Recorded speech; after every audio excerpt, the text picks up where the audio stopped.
Hello everyone and welcome to the latest Scots Whay Hae podcast, and today I'm joined once again by writer David F. Ross, this time to talk about his new novel The Weekenders, which is published with Orenda Books and it's going to be out on the 27th of February. Hello David. Hi Ali, how you doing? Always a joy to be back here, surrounded by all your books and culture and guitars. It's amazing. Well, it's always great to have you on, and particularly to talk about, is this your 7th book? Unbelievably, yeah. The Magnificent Seventh. Who Yeah. would have thought that? We'll get into talking about how things have maybe changed for you as a writer over the time. But first of all, can you give us a synopsis of the novel? Yeah, it's there's maybe a few different levels to it, to be honest. And I think the first and most obvious level is it's a kind of crime story. You know, there are a series of murders of young Eastern European women happening in the late 60s in Glasgow, and they're, you know, to a couple of the characters in it, they are clearly linked, but the police don't seem to be seeing it that way, and that has raised their suspicions. The midsection, though, really focuses on a character from another one of my books previously, Welcome to Eddie Heights, big Jamesy Campbell, who's kind of the central part of the whole story and links it all together, Right, yeah. without giving too much of it away. And you know, there's 3 sections that carry out over different decades, going back to the Second World War. And I suppose on the next level, it's maybe really about an investigation into this kind of alliance between wealth and power, which I think is a really topical thing at the minute, about, you know, how certain people maybe act on the basis of the power and the wealth that they've got in a way that they, you know, maybe makes them feel like they're untouchable. So The Weekenders, the title, is a group of people who are in that kind of category, who celebrate with these parties in a remote house in the outskirts of Glasgow in the late 60s, and they happen once a month, and there's various different illegal and criminal activities that take place. But as I say, you know, people in that context are beginning to feel that they're above the law and they're untouchable, and it's a kind of a wee bit of an examination of that, which I'm probably becoming a wee bit obsessed about at the minute, you know. Right. I was going to ask what the inspirations are behind it. You know, was there particular people? I mean, you mentioned Eddie Heights, one of your previous novels, and that had that connection as well, didn't it? It was people with celebrity this time that were getting away with. I mean, it's still the connection, I suppose, and you know, I kind of figured that Jamesy Campbell is the centrepiece of all that. You know, someone who's come from a really poor, impoverished working class background, has maybe been the victim of abuse himself. He was a really interesting character in Welcome to Eddie Heights, and you know, there's perhaps a lot more humour in that book, and it was investigating a different part of your typical everyman from Glasgow, trying to find a way into that lifestyle, and once there, finding that it was really corrupt, and you know, you're actually maybe better off not being in that environment. But I think with what's happened in the world politically over the last wee while, which is always kind of under the surface for me at the moment, I think looking at how people get into that position, and you know, as a kind of nature or nurture, or is there elements of their DNA, opportunism or whatever, that turn them into those kind of characters, I think made me want to go back and look at someone like Jamesy Campbell and maybe think about how did he come to be in that position. You know, how did someone work their way through a whole series of different set of circumstances, you know. The other thing I kind of wanted, I genuinely wanted to write something about the war, you know.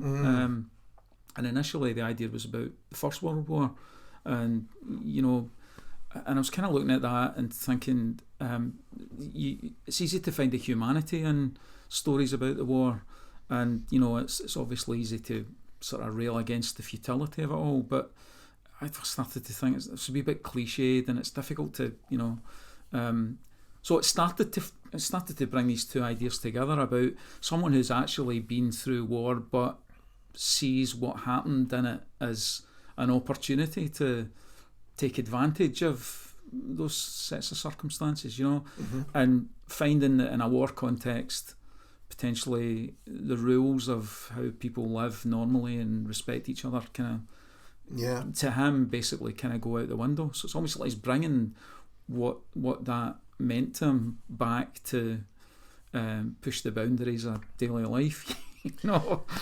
So there's various strands in the novels, as you've suggested, and a number of fantastic characters as well. What comes first? Is there things that you think, with this book I want to examine this, and I want to write about the Second World War, isn't it? Were they kind of the initial ideas, and then you start to put things together? Yeah, I think so. I mean, it took a while to get into it, I have to say. Right. And I think I have to find my way into a novel. If you know what I mean. The structure of it and the hook of it and all the rest of it, and it was a pretty. I know we've talked before about the significance of music for me, and for this one it was a really unusual source. Actually, it was a jazz record that, and I couldn't. I was listening to this jazz record, and I think it came from. I never really felt I liked jazz all that much. I loved the Blue Note iconography and the sleeves and the design and all the rest of it, but the music didn't really do that much for me. And then just all of a sudden, there's a Donald Byrd record from the same time as the book was being produced, and it was a song on an album called Elijah, and it's in 3 parts. It kind of starts off in a kind of gospel thing, and then there's 3 definitive sections to the song, but in each three elements there's a different instrument takes the lead. And there's something about that I thought, that's an interesting structure for what I'm trying to say here. I think that you've got 3 different perspectives. You've got the Minto character at the very beginning, you've got more of a focus on Jamesy in the middle, and then you've got bringing it up at the end, you've got the character known as Doodle, who is the one that is inadvertently puts it all together. Yeah. But they're all, to some extent, they're all victims of trauma in their background. And I thought it's a really interesting way of looking at how they react to the things around them. Minto is appalled by it. Jamesy is enthused by the opportunity that it presents. And Doodle isn't quite sure what it means to him, because he's looking for some degree of atonement for what he believes he's done in the past. So I think that it was that piece of music that I think gave me a bit of an idea as to how to approach the structure of telling a story that could be spread over decades and not necessarily chronological. So almost that it allowed you to go, it doesn't have to be in one narrative line. This could be moved around in time. And you mentioned those 3 characters, and they're the 3 for me that really stand out. Can you talk a little bit about them, starting with Stevie Minto? Minto is someone who's I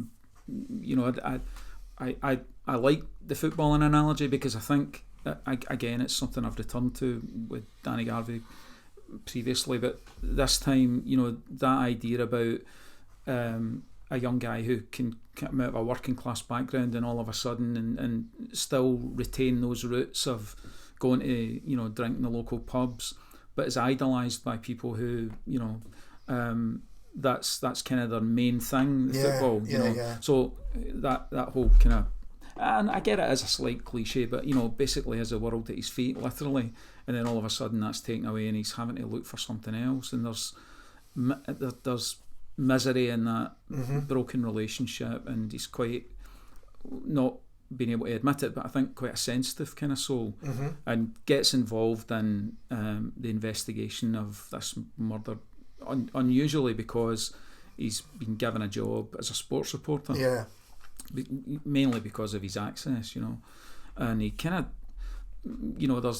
there's obviously a cockiness and a confidence there, and he stumbles his way into this.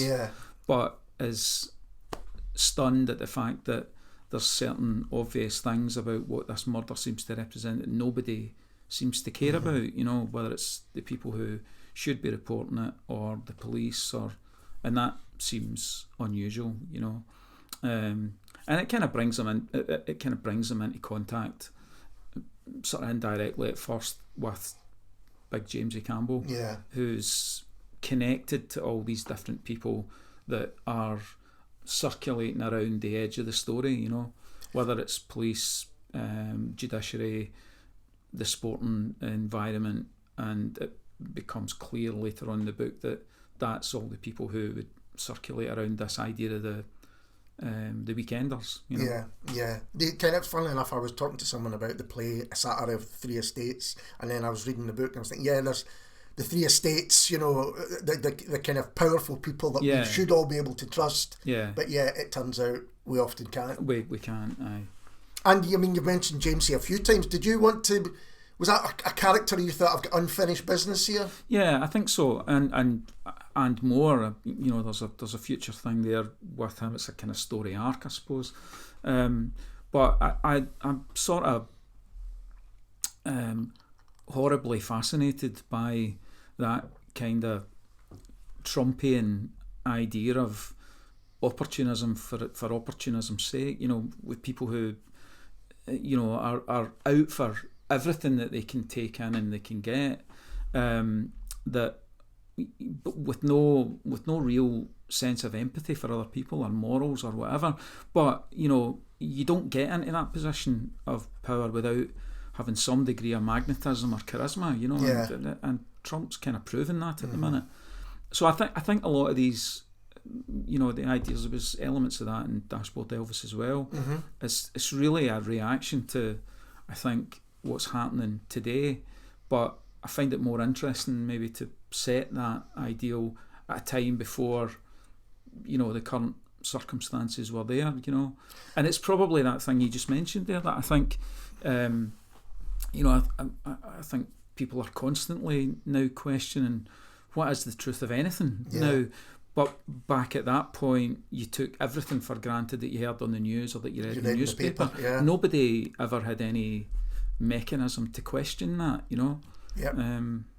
My gran used to say it must be true, it's in the Sunday Post. Absolutely, yeah.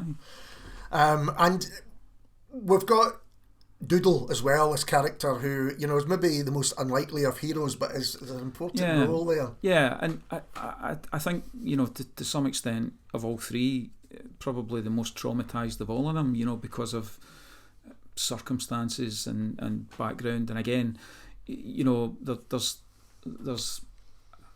almost a kind of private story going on in his head, relating to his family and his, you know, missing brother and stuff like that, whom he's sort of constantly looking for to try and find salvation for. You know, Diddle's a Christian, albeit with a slightly skewed sense of priorities towards religion and stuff like that. But he's a courtroom sketch artist, so he's constantly in a position of observing some of the worst things that people do to each other. You know? And he's becomes more directly involved with these young women who are going missing because he's part of the Christian mission that they're coming to Glasgow to either work in or to worship in, or, you know. So when you're creating these characters, do you have inspirations? Do you have stories that, you know, you think, oh, that could be told through a certain type of character? How do they come together? I don't know, Alistair. I think the Doodle one was, strangely, the Doodle idea came first. You know, the idea of a character who is to some extent a bit backward and you know, people feel is almost kind of invisible because he can't hear properly. I mean, people, the story is he to all intents and purposes can't hear at all, but he can. There's an element of it, you know, it's not clear, but it doesn't really communicate that well. So as a vessel to try and examine a story from that perspective, it's quite an interesting one. But I guess the springing point for that part of the story was really listening to Audrey Gillen's podcast about Bible John, and I thought that was really, I mean, I've spent a bit of time with her and I've told her this. I thought that was really incredible to try and find the humanity and the victims and their families and that set of circumstance of all those people that is to some extent been kind of ignored in the pursuit of trying to find out who that individual was. Some of the background issues and the loss and all the rest of it had been kind of lost a wee bit. Yeah. And I thought that placing the story in that context, and I totally get that you run quite a lot of risks by putting it more as directly in that context, but because of what I wanted to try and examine with Doodle and his own trauma about a missing brother, and famously the sketches that were done for and published in the newspaper to try and find the Bible John killer, you're kind of putting those together and saying, can we kind of put a character into that story arc in a way that it could be believable that he was in that context. Yeah. So was that, I mean, I was going to ask you about research, and I noted that you thanked Audrey Gillen and about the podcast at the end, and you've also spoken to Douglas Skelton, who of course he was a journalist and he covered a lot of crime stuff then. How important was that, and did that feed into other research that you would do? I'm not. I think I've mentioned this to you before. I'm not a fan of heavy research, if you know what I mean. And I guess my worry. Well, there's two reasons for that. First of all, I'm fundamentally quite lazy, I think, but I'm nervous about the fact, particularly with this book, because I think my publisher and other people see it as a crime book, and I'm more nervous about tripping over things that would obviously be failings in maybe a more conventional crime book, if you know what I mean, procedural elements of it. Yep. So I didn't really want to get too heavily into that. I wanted to focus a wee bit more on what was happening inside the principal characters' minds, if you know what I mean. But Audrey and Douglas Audrey was brilliant at helping me understand the context of the late 60s and the sort of things that were maybe going on at the time, because she's investigated it so much. And Douglas really kindly read it through and highlighted a few factual things that just kept me on the right track in that regard. But I don't, I did try to steer back from getting into too much detail, because I, to be honest, I just thought I would look like an idiot,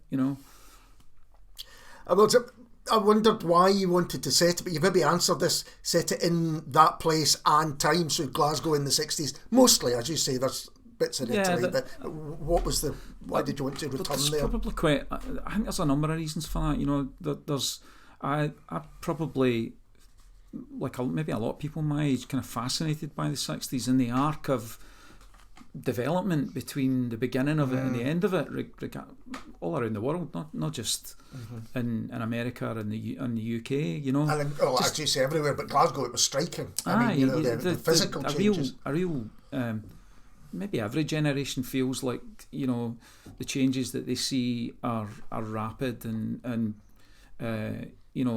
technologically incredible.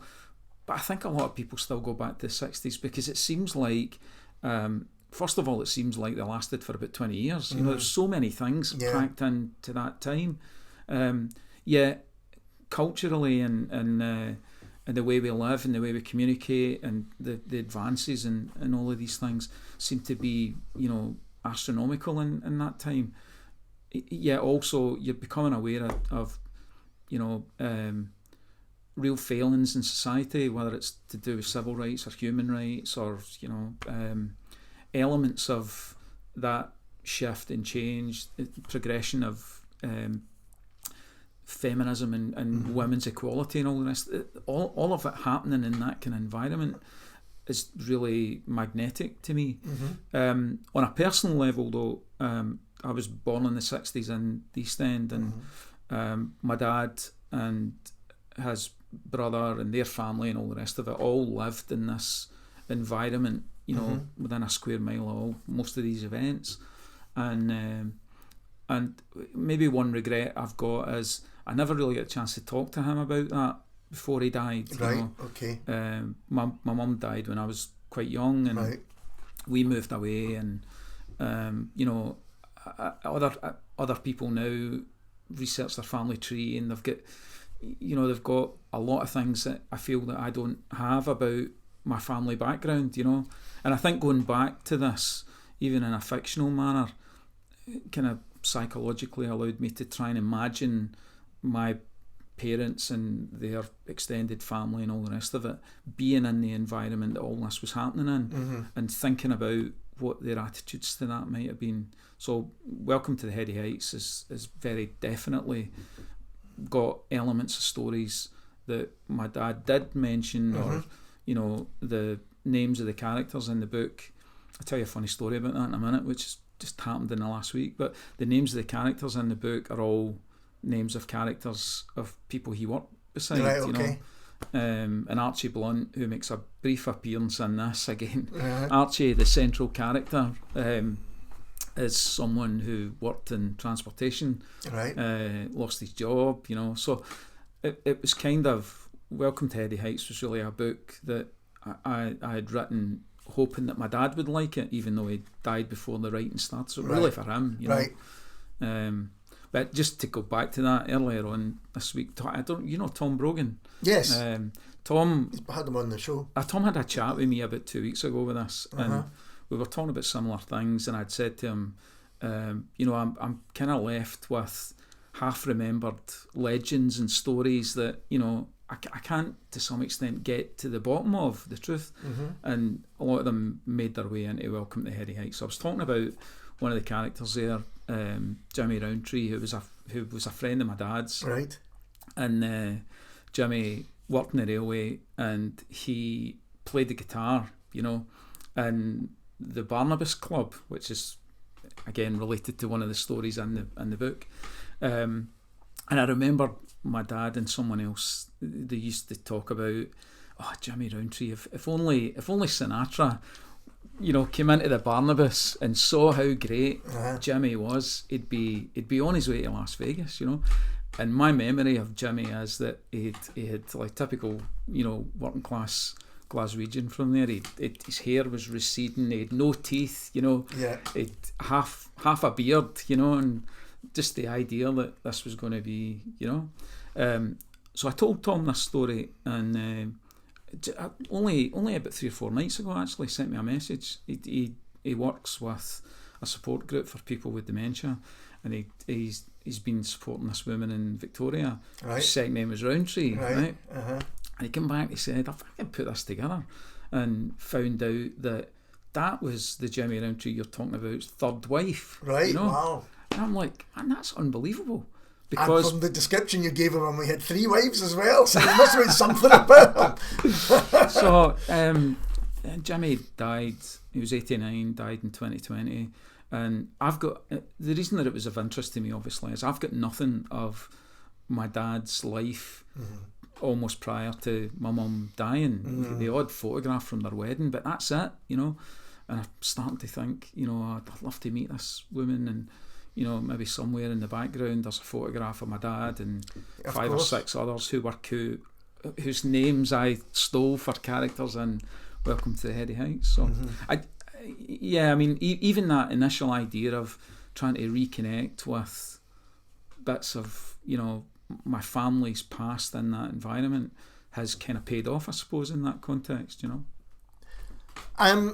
And what would you say your relationship with Glasgow is like? Because it's complicated in the book. You're showing the good sides, but you're also showing the absolute worst. I think like a lot of people, I feel like Glasgow's mine to be critical of, but God help anybody else who criticises it. Yeah. Do you know what I mean? I do know what you mean. It's that kind of weird thing that we'll understand its limitations and its failings, and not try and hide from that. But I think we're constantly looking for, maybe this is the architect in me, I don't know, you're constantly looking for what the spirit of Glasgow is and feeling that it's unique and it's different from everywhere else.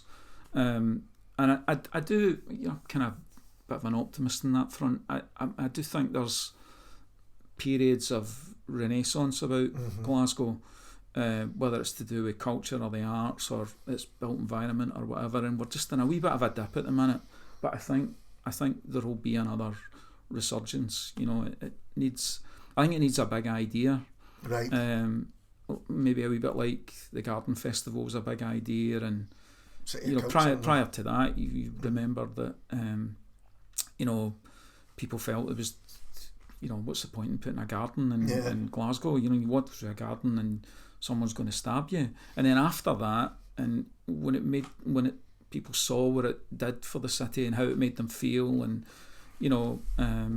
I think it was like a pebble getting dropped and the ripples. Yeah, I think that's right. Went all the way out. You're right. City of architecture, and city of design, and I think we need that again. So yeah, I think writing about difficult parts of Glasgow's history, even going right back to its role in the slave trade here. Yeah. I think is. I think is right, because we need to recognise what it is, but there's always, I think it's always like that kind of Oscar Wilde thing. You're in the gutter, but you're always looking at the stars. If you know what I mean. I do. Absolutely, it's interesting. And actually, in the last year, I would say I've noticed a lot of Glasgow set novels, more than previously. So it's interesting that maybe there is a bit of. I'm looking at some right now. You've got Chris McQueer, Karen Campbell set in. Some of it's set around here. There's been a lot of novels set in the city, which I think is interesting because artistic kind of a reaction to it is kind of crucial. Yeah. It's and I think what a lot of these. I'm looking forward to reading Chris's and Karen's for that matter, but I think a lot of these novels don't. The ones that attract me more are the ones that don't paint it as some idyllic utopia. I think because the characters that come out in that are robust and strong and sometimes a wee bit uncompromising. But I think I know the People Makes Glasgow thing's a cliche that a lot of people now scorn that, but there's definitely something in that. That there's something that people from Billy Connolly to can't think of another one, but recognise that that's what the spirit of Glasgow's really all about. It's people and their relationship to each other and their surroundings.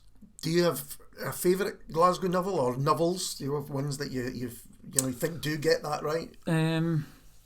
I think the James. I mean, it might seem obvious, but the James Kelman, How Late It Was, is one that I love, and obviously Alistair Gray's books, with elements of what Glasgow kind of represents, I think are ones that I would, you try and aspire to. Do you know what I mean? Yes. You're never going to get there, but it's worth trying to have an aspiration towards books that I think get under the skin of what it means to be Glaswegian. And you're right at the beginning. You said that the Weekenders is a crime novel in a sense. Although I have to say, maybe it's because I know your work so well, and it's different. It's changed, in many ways. I didn't really think of it as it's character driven rather than the crime driving it. I think. Yeah. But did you have crime writers that you would, inspire you? It's going to sound terrible if I say no.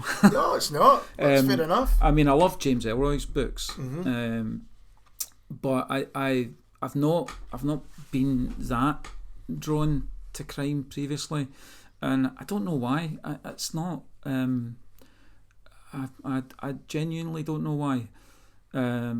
Although I have to say, I'm going to shout out for Liam McIlvaney's new book, because he kindly sent me a copy, and it's brilliant. Right. But I think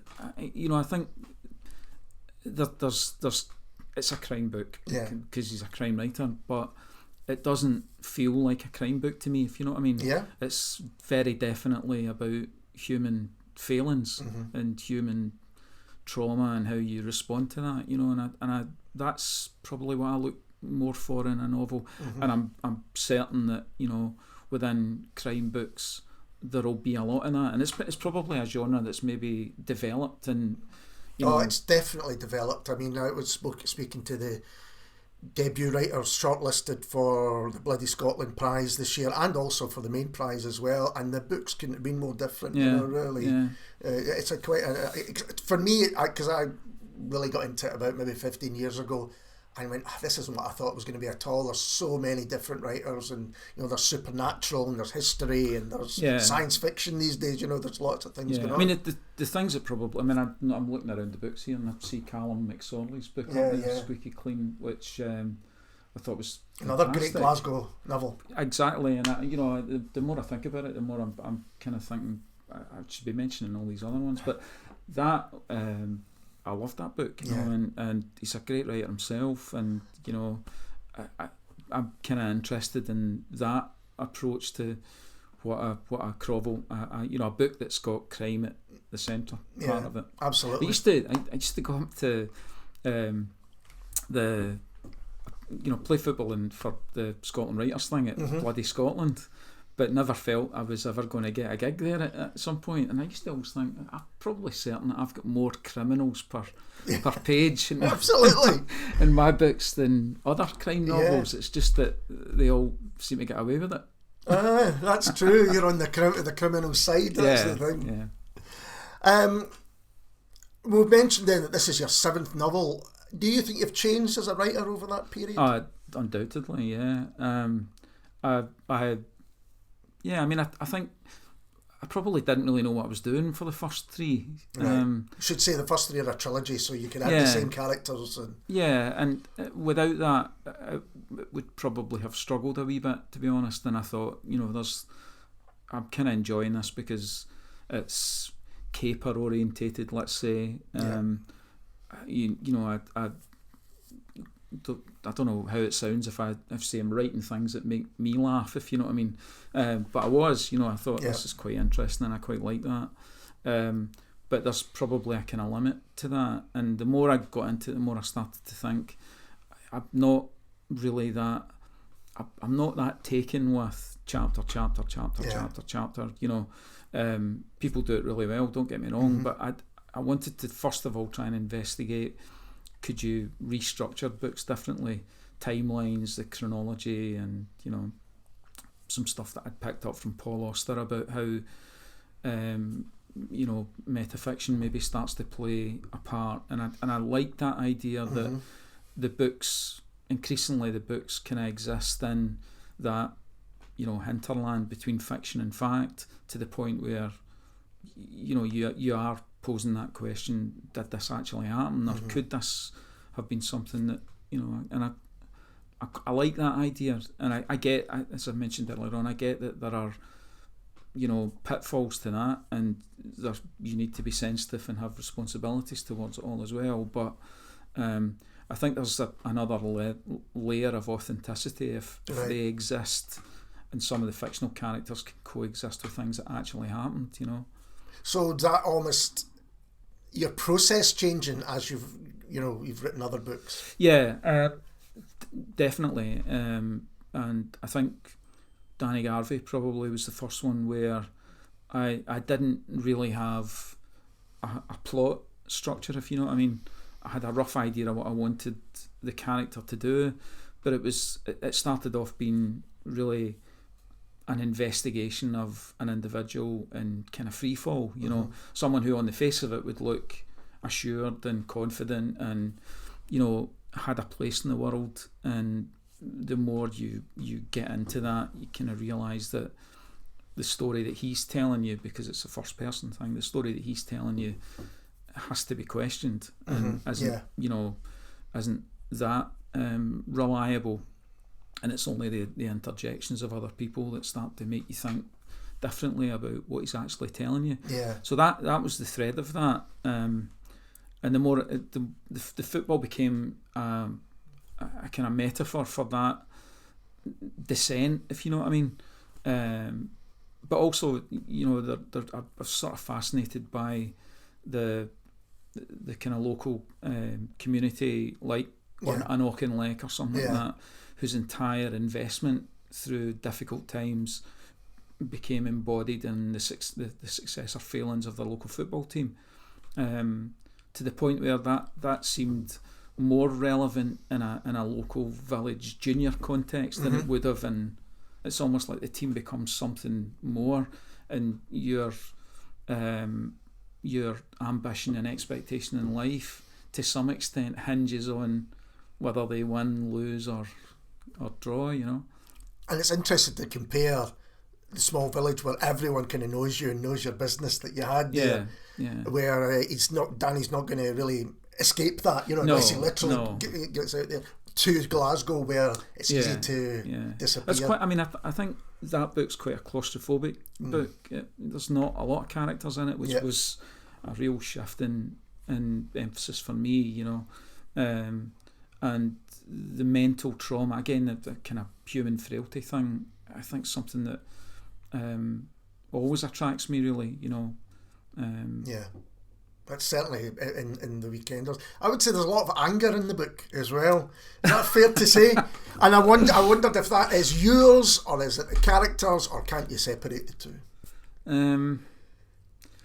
Probably. I think anger and rage are circumstances that we're in at the minute. I think are something that are difficult to put away. I think I'm hopeful it's anger and rage from a righteous perspective at the unfairness of a lot of things that are happening at the minute, and I don't know how that gets resolved right now, and maybe that's part of why it's cathartic to try and put that into the context of a story that's separated from nowadays and has a historical context. But it's probably fallen on the realisation that the way people act at the minute is the way, to some extent, they've always acted. It's just that it's far more in your face and it's far more prevalent, and the circumstances of instantaneous information all the time mean that it feels like it's in some cases it feels like it's swamping you. So I guess it would have been a very different book if you were to write it in a contemporary setting. And we've kind of mentioned this before, I suppose, that with all the things that are going on, UK government over the last 10 years as well, and then the investigations into criminal activity from a sexual abuse point of view, it's probably difficult to find a story there that's distinct from the prevalence of all of these things that are around you. I always feel that the kind of Trump storyline is almost kind of put people like Armando Iannucci out of a job. I've been listening to his podcast, and he says it's difficult to. It's one of the reasons he stopped Veep, I think, was because how do you satirise this? So I think maybe putting that in the context of a previous era, where there's still this sort of feeling that, well, life was a lot better back then, it was a lot simpler, it was the truth of it, as it probably isn't, but it was just less known and in your face, and as you said earlier on, if it appeared in the newspapers, or nobody questioned anything. It was less 24 hours. Absolutely. And once you finish the novel and it's out there, do you reflect on it, or is it just right, I've done that one, I'm on to the next one? No, I think there's always a period of, certainly in this period between completing and we're trying to talk about it and trying to promote it and things like that, and it's not even out yet. There is a bit of reflection on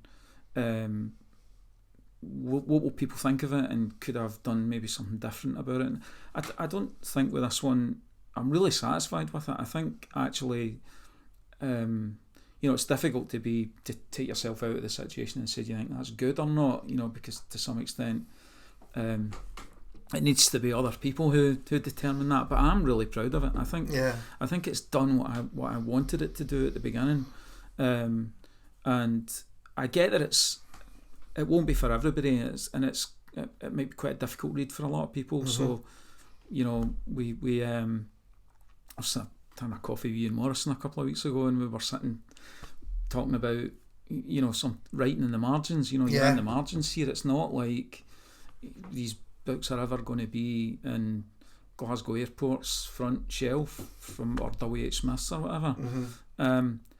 But for me at the moment, where I am and everything else that I'm doing, I don't know that I would really want that anyway. Right. You know, because I get that there are compromises that have to be made for that to be a bit more widely appealing, and I don't really want to do that. Yeah, you know? I mean, it certainly doesn't pull punches for, you know, it isn't an easy read at times, but it shouldn't be an easy read at times because of what you're dealing with.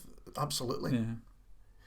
And we should mention, I think I said it's going to be launched on the 27th of February, and then on the 28th at the Book Nook in Sturton, we're going to have a launch event. Do you enjoy these events?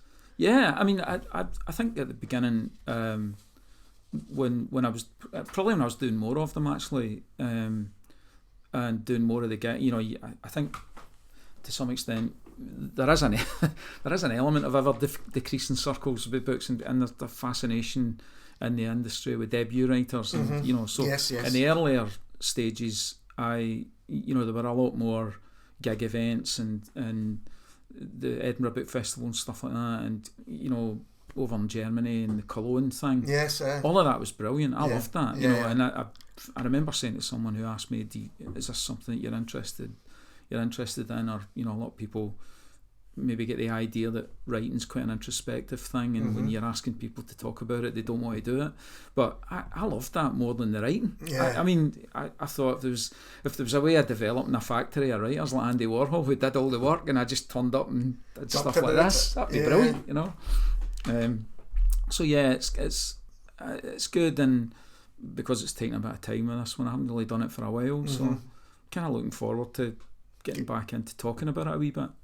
And there's going to be live music at the event for those that come along. Young band from Kilmarnock who did something for me previously to support the promotion of Dashboard Elvis. There's a band in that called the Hip Tones, and again, like we've done in the past, kind of rather than talk about what a sound of a band might be like, I thought if we could do a wee promo video and suggest that that's what they were like. And this young band's called Grange Street. They're really great. I think they've got an album coming out this year, so they're going to do a few acoustic songs, I think including one, giving them a wee challenge to see if they could do one from the playlist at the back. Right, because we should say, as with all your books, have they always have played? Everyone's got a music playlist, and we've mentioned how important music is to you, particularly this one. It's almost where it started. Does it play a role in your writing? Yeah, I think so. I think so, and I don't know specifically what that would be from book to book. I mean, the earlier books, it's pretty obvious, you know, because we're sort of to some extent in the music industry there. But Danny Garvey, for example, I think it's a way of trying to find a mood or a tone, you know. So Danny Garvey, really, the mood and the soul of that, I think, would be best represented by that Joy Division song, Isolation. So you know, I use music, I think, as a way of trying to get into the feel of what the book, the parameters of what the book should feel like. Right. If you know what I mean. Yeah, I do. But it's interesting because it's an interesting way to approach it. I think you always get the mood music, literally, if you like, to kind of shape what it's going to be like. And you know, I guess there's times when I've got to be reined back a wee bit by the editor because there's too many references or there's too many direct lyrical aspects of it, you know.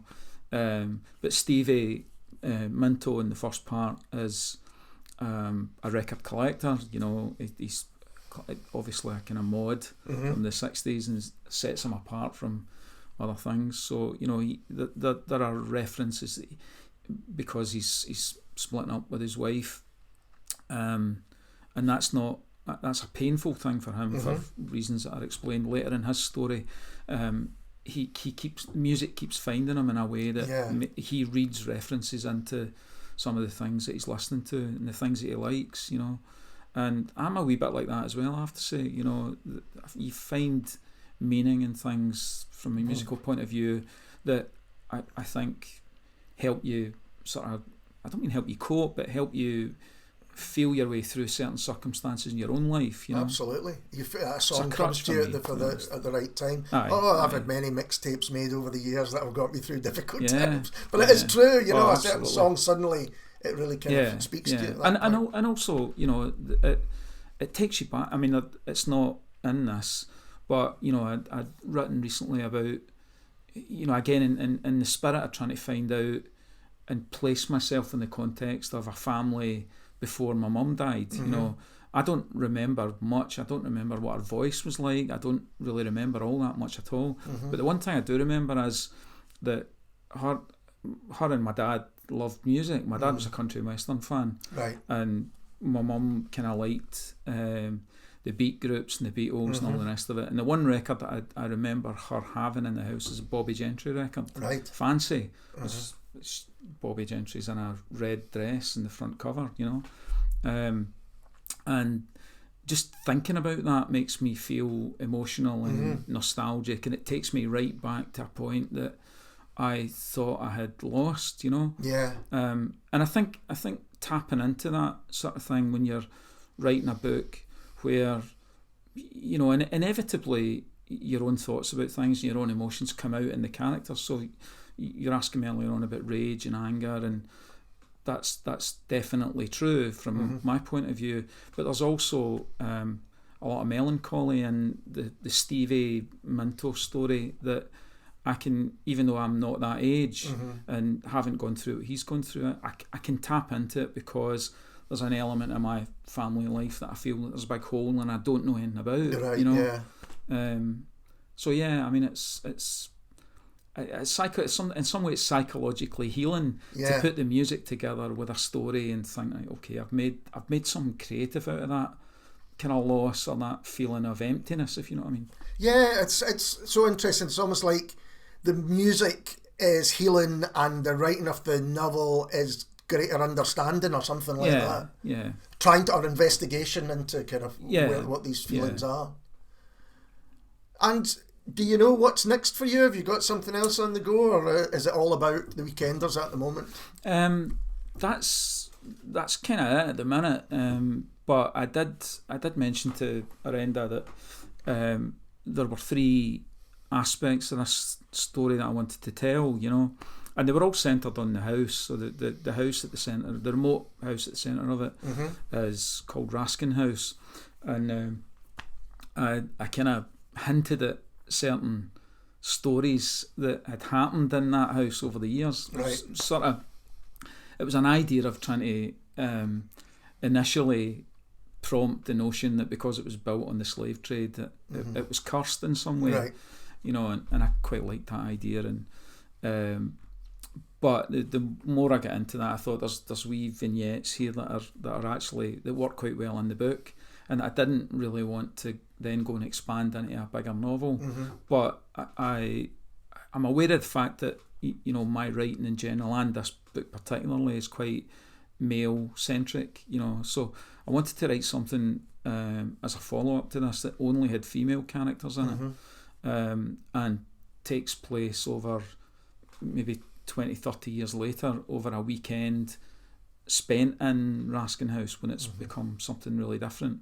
And it's more of an investigation of 4 female friends and how their relationships have changed as they approach their 40s, and some of the facades and fronts that they feel they have to put up to each other, and the secrets that they're keeping from each other.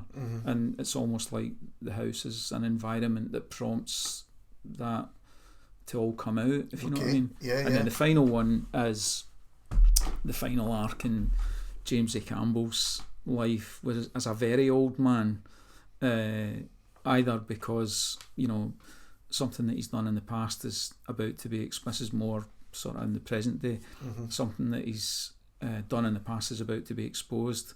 He agrees to give an interview. So he's one of these people who's come through his entire life and ended up as working class from the very beginning with nothing, and has managed to steer a life through to become landed gentry at the end, but grants a fairly late in life interview, Right. And based on a relationship that he's developing with a young autistic man who's the gardener, who's got a job as a gardener, he decides to be honest about his life and sort of come clean through an interview process. But the young autistic man, is Damo from the Danny Garvey. Right. See, so you are creating this literary world around you. They're all connected. They're all connected. Yeah, absolutely. And you mentioned Orenda there, and that's been your publisher right from the start. From the very beginning, yeah. Yeah, but you must have seen Orenda change over the years. Fantastic publisher. It's yeah. I mean, I can't talk highly enough about Karen and her drive and ambition. It's I thank my lucky stars from a writing point of view that we met absolutely by accident. And even after having initially met and having exchanged ideas about my first book, she wasn't Orenda at that time. She was with Arcadia, who had originally signed the book, and there was kind of stuff going on in the background with Arcadia that I didn't know anything about, and she'd sent me a contract, and I think I took about 3 months to sign it. Right. Because I thought, I wanted to understand what it all meant, and I think she said at the time that she's been in publishing for like decades, and nobody's ever taken longer than about a week. Folk are usually desperate just so happy to to just sign anything. Yeah. But I hung off, and in the 3 months of that period, there was some internal difficulties with Arcadia, and Karen decided that's it, I'm going to go and start up my own. So she phoned me and said, do you want to come with me? And I said, well, you're who I Excuse me. trusted. You wanted the book. I don't, these other guys from Arcadia I've never met from Adam, so it's you that I want to be working with. So I think that was the first. It wasn't the first book published, because there was another one came out, but that was the first Orenda signing. Yeah. So I used to say to her, I'm probably like Orenda's Ken Barlow, they can't sack me, because how could you sack somebody like that? That's been there for all that time. It's aye wheeled out every time there's an anniversary to give some wee speech. But the truth of it is, and I've said this to her, if there's a point comes where Karen doesn't want to publish my books anymore, I wouldn't write any more of them. Right. Because I wouldn't want to work for anybody else. Yeah. No. That's interesting. Well, it's certainly a great relationship. We're always a pleasure to talk to you, David. Thank you so much for taking the time. It's great to be here again.